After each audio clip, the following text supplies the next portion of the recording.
Today we're going to talk about perfectionism. Seek growth, not perfection.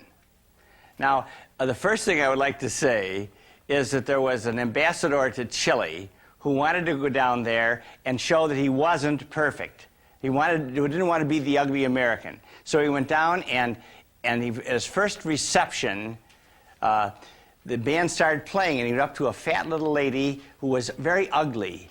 And she was in a long red and black dress. And he said, "Madam, may I have this dance?"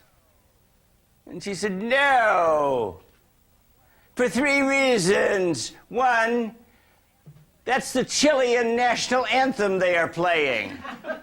2, when you ask a woman to dance in this country, you do not address her as Madam. And 3, I am the Archbishop of Santiago."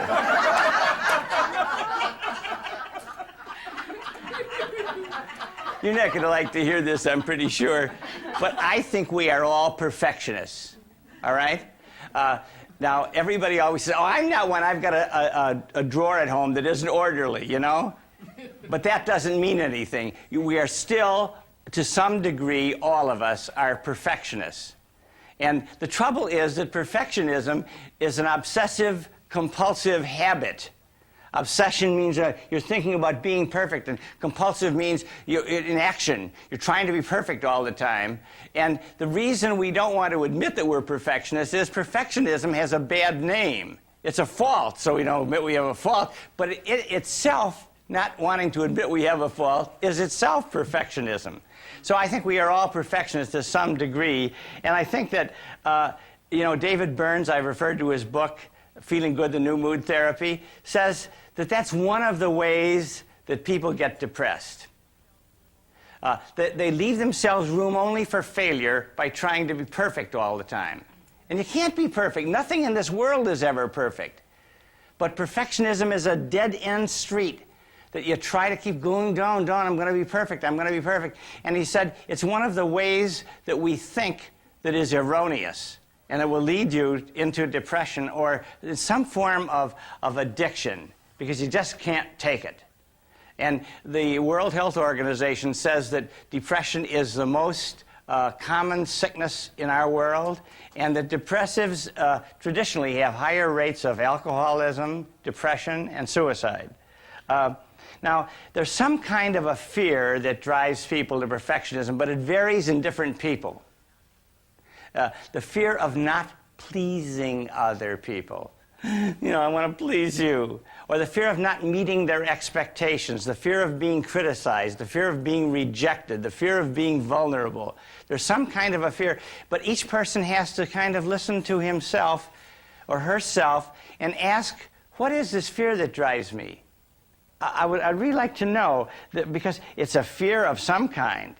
Now, the anatomy of a perfectionist is that we have been loved by a conditional as opposed to unconditional love. Now, I'm pretty sure you all know what that means, that a conditional love is, I will love you as long as you get good grades in school. Now, I will love you as long as you keep your clothes clean. I will love you as long as you don't make noise. I will love you if you adore me, and so forth. I will love you as long as you're dutiful.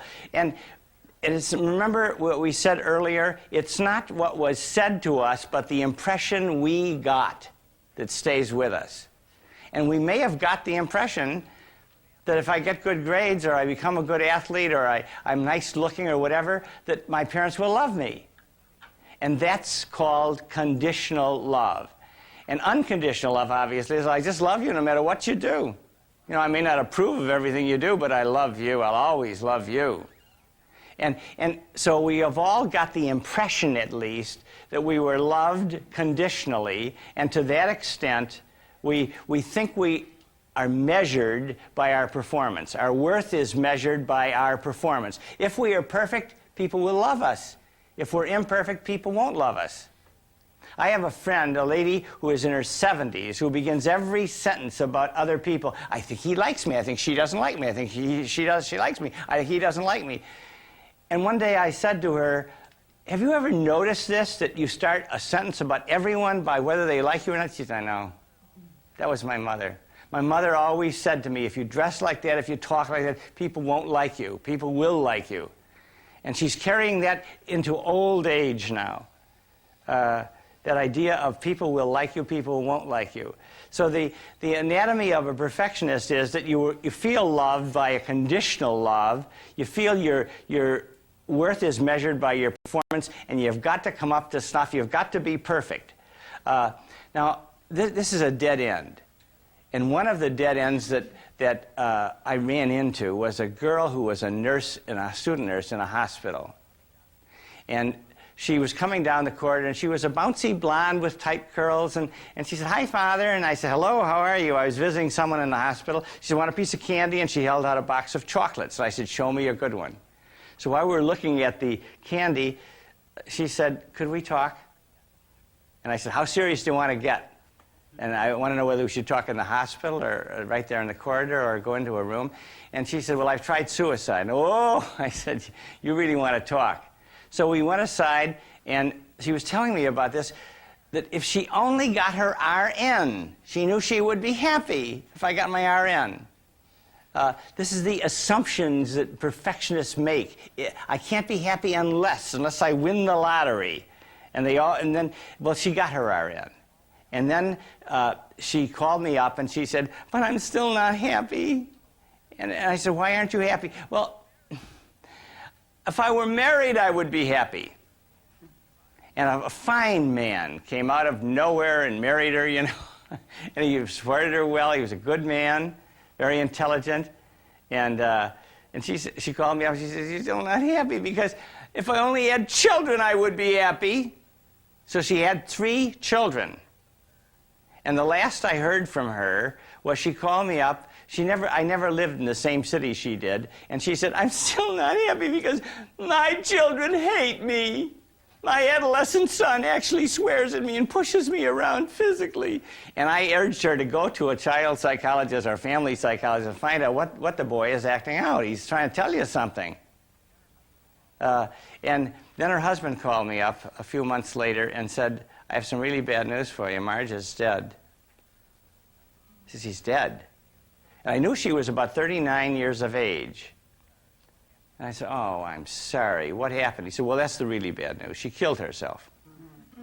She drove our car into the garage. She left the motor running and asphyxiated herself with a note on the kitchen table, 'Don't blame yourselves. You tried.'" And then he said, "I am calling from the funeral parlor, and she is being waked in the next room." And he said, "Did she ever tell you that our kids didn't like her?" And "Oh, yes, she did. I'm sorry, but she did tell me that." And he said, "Well, they didn't." He said, "They didn't like her. I know they didn't. And I can really sense, they're in the next room with her body, I can really sense in those children a sense of relief that she is gone." I said, "Oh, I'm sorry to hear that." And he said, "No, it was true." He said, "Did she ever tell you her real problem?" I said, "No." "What was her real problem?" She told me if she got her RN, if she, and I knew this was not true, because happiness is an inside job, no matter how you slice it. It comes from inside the person. Attaining something like an RN or getting married or something, that doesn't make you happy. But he said her real problem was perfectionism. She thought that she was supposed to be perfect, and everybody around her was supposed to be perfect. So she hounded our children.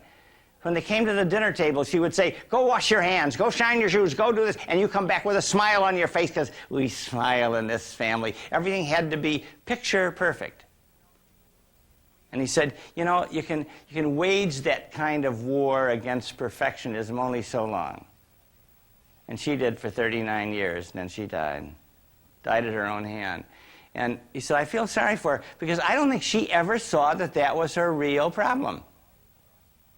I think she always thought some other dangling carrot, if I can just do this, if I can just do that, I'll be happy." And she was never happy, because she was driving inside to make this a perfect world, to make herself over into a perfect person. And everybody knows that the human condition is one of weakness. We're all imperfect. We all are members of the original sin club, And so it's futile to try to be perfect. You drive yourself. And the husband said this to me on the phone. I thought it was magnificent that he could be so composed in the wake of his wife's suicide. He said, I feel sorry for her because she never saw that that was her real problem. But he said, you know what I also feel sorry for? I feel sorry for all those people out there that are trying to be perfect, that are killing themselves a little bit every day, dying inch by inch, trying to be perfect.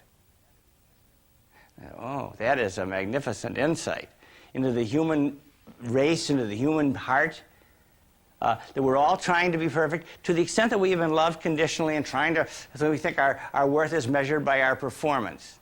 I ask the boys and girls that I teach, if you were paralyzed, would you still be a good person? Would you still be lovable? You know, perfectionists don't like to ask people to do things for them. And the reason they don't like it is it implies that they are inadequate. They need someone else to do this for them. So they don't like that. They don't like to ask people to do things for them. They don't like to depend on people, to need people, because that implies imperfection. And I think that it's true that we have to learn to accept ourselves as limited human beings. You know, it's always amazed me that God put perfect instincts into animals and fowl. Perfect instinct. A bird builds a nest, and an ornithologist looks at it and says, oh, that was built by a white-tufted sparrow. So how did you know that? Well, they always build that kind of a nest. How do you know they build it? Well, they always do. And there isn't a bird nesting school in which they go and learn how to build a bird's nest. Just like there isn't a flying school. They just do this automatically because they do it by instinct. But God, when he made us human beings, put intelligence into us.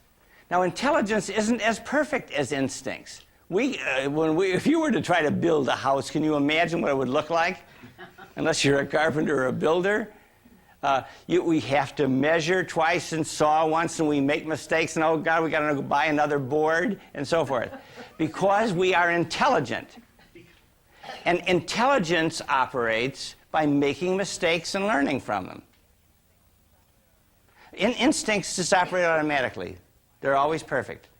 Birds migrate at the same time every year. They just know. They are built-in timers. But the point is that if you're going to have intelligence, you're going to make mistakes. And I make my class write this down and underline it. The only real mistake is the one from which you have learned nothing. That's the only real mistake, because you've got to presume that you're going to make mistakes. I know every time I do anything, including this televising, I always make a fool of myself. Somehow I know, I'm just waiting for it to happen, I make a fool of myself. I was in Louisville, Kentucky one time at a parish, and the pastor said to me at the end, now we will do, I held the people spellbound all day, and I thought I was doing pretty well. And he said, we'll have a paraliturgical service. And I said, oh, fine, what does that mean? He said, just follow me. So we went out, 3 of us went out.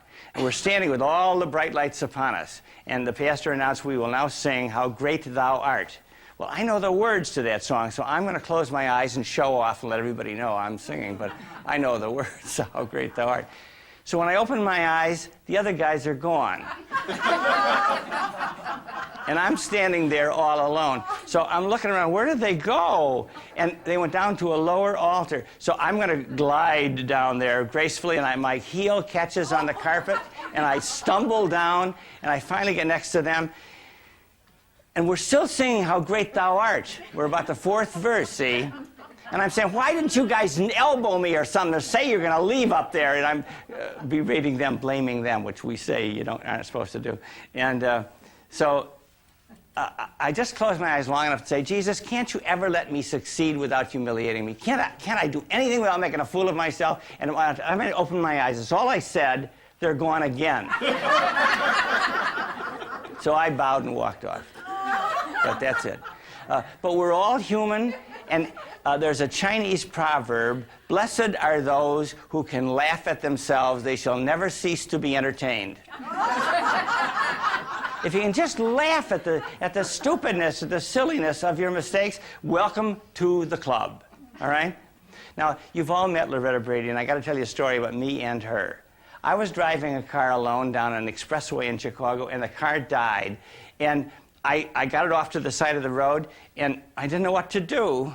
And I said, you put up the hood, don't you? And I tried to put up the hood, and the Chicago wind almost blew it into Indiana. So I put up the trunk, and the trunk blew closed. And then I was going to take out my hanky and tie it on the aerial. The aerial is built into the windshield. So I looked down, there's a big gully and a fence at the bottom. I thought, oh gosh, I don't know, I'm not going to go down there. There's probably snakes in the high grass.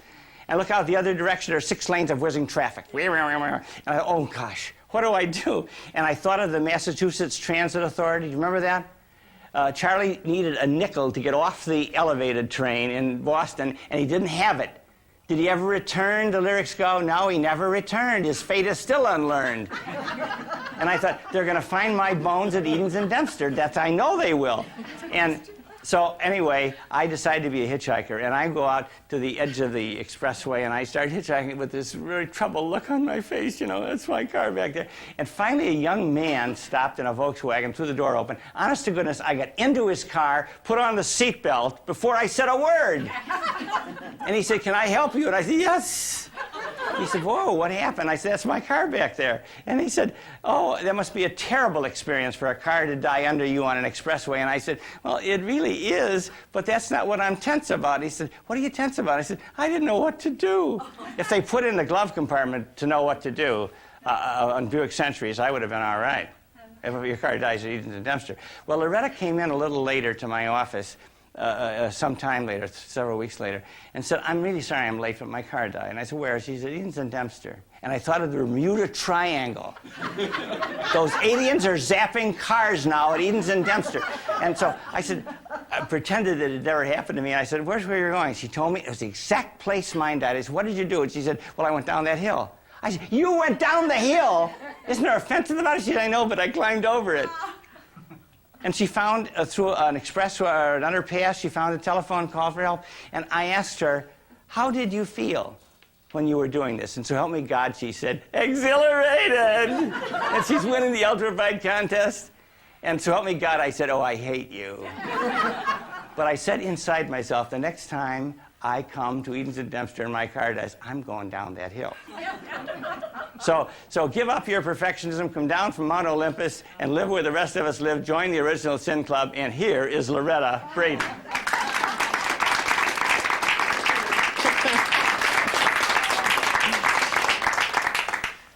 This idea of going for perfection instead of growth, I always think, actually, we really came by it innocently. Because it seems like a lot of sources in our world tell us that we're supposed to be grown up at a certain point. Or we talk about mature, adult. And all those words even have a very abrupt ending to them. Adult, finished, done. The cake is baked. Take it out. It's ready to eat. And we think of like age 21. At 21, you're mature. Well, we all know that's not true because few of us have lived past 21 and find out that there's a few other things to learn and grow into. So I think, though, that we have this impression from the way, especially the world of psychology talks to us, that, at certain stages there are these developmental tasks we're supposed to accomplish, and then at certain ages we are there, we've arrived. But it doesn't turn out that way. I mean, we don't all do it exactly on chart, on target, and then there isn't a finished point. There may be a finished point for that part of the process, but as soon as you finish one, there seems to be another part to this process of growing as human beings. So I always think that, in a way, we talk about it in a sense that makes it difficult for the rest of us to say, it's a process, not something that's supposed to happen immediately. And actually, you probably know this, that actually in the field of education, this whole learning process is built right into the curriculum. Take, for example, just the concept of addition. When we're in first grade, we're introduced to addition by being taught the numbers and being taught to count, and we learn things like 2 plus 2, and maybe by the end of the year we learn something a bit more sophisticated. But basically, it's just simple addition. That's introduction. And in second grade, really what we do with addition isn't learning anything new. In second grade, we practice addition. I don't know if you can remember that, but all we did in second grade math was we kept adding bigger and bigger numbers and longer columns with more and more digits. But we were really doing the same skill that we had been introduced to in first grade. So we spent all of second grade practicing. And then in third grade, we were introduced to multiplication, which certainly seemed like it was something new, but it's really just the mastery level of simple addition. So we have introduction, practice, mastery, all throughout education in every subject. And so we're in this process formation, but then we have this other message saying, are you finished? Are you done? Are you perfect? And we somehow listen to that one a bit more, I think. And I think what John was suggesting is that we have to put that one aside and say, we're never done. We're always in process. We're always on the journey. And so relax, enjoy it, and just be part of the process rather than to drive ourselves to make it work just this perfect way. I know I can remember things like, learning how to ride a bike or learning how to swim, particularly bike riding. When I think about that, coming from a big family, there was, at least for the little ones who were about to learn, there was only one bike. So part of the skill of learning how to ride a bike was the skill of getting your turn. You had to learn that skill first. Then you had to learn the skill of attracting someone who was going to be your holder, the one who held your bike. That might have taken you another 2 months to master that skill. And then came the whole process. You had to find the wall to stand next to so you could get yourself on the bike. And then you had to, entice your holder, and be a nice kid to that kid so that kid would hold your bike. Then you'd get on the bike, and all those steps, you'd get on the bike, you got used to the pedals, you got used to the handlebars and leaning forward. Each little piece was another skill, part of the process. And for some people, there's those magical children who learn how to ride a bike in a day or a week. But for a lot of us as kids, that was a summer project. And it went on all summer, and maybe by the end you could actually go down the block wobbling, but all on your own. And the following year you were riding and you even forgot that you went through the process. But there's hundreds of things, and I'm wondering if you remember some of them. Some of the things you learned, they might have been difficult, they might have been real challenging, maybe even scary, but also enjoyable. But now when you think about it, that they were ongoing processes. They weren't learned in a moment. Like my bike riding. What can you think of that was like that for you, that was a process? Just a second. My bike riding was a really bad experience, and I finally gave it up. Never did learn to ride. But you're still on the journey. You could start again. I decided to do something else. And that's part of the process too, isn't it? How about you? Swimming is a process for me. It depends on the age and responsibility and my fears. So it's been a long process for me. Good, thanks. Okay. Someone else. A process, something you had to go through in order to learn step by step, piece by piece. Or something you're learning now, maybe. I think being a mother is a process. It's been a long journey, and my children are in their 20s now, and it's a new process, but it is a constant process. Isn't that true? That's an amazing, probably the hardest job in the world is parenting. And there's no school. I mean, there are courses here and there and books here and there, but really there's no school except doing it to bring you through that process. And even after your kids are grown and raised and gone off on their own, there's still parts of the process yet to come. I think teaching is another thing. You've got all the book knowledge, but to be left alone in a classroom with a group of youngsters for the first time was really a process. And then to learn how to, like it seemed like when this one was up, this one was down, and so forth, and how to get them all, working so that they were learning at the same time, that I was doing something. Mm-hmm. And I found that, it's something that you had to work yourself into. And then it became routine. Mm-hmm. No problems, so to say. How long did the process take you? Well, at least the whole first year, it was a learning process. Then the second year, it seemed very easy compared to what it was the year before. And then I would say every time you taught, you were learning again in some way. Good. Sounds like you're still learning. My process is just becoming who I am. I never was even in touch with my feelings. I never even paid attention to my feelings.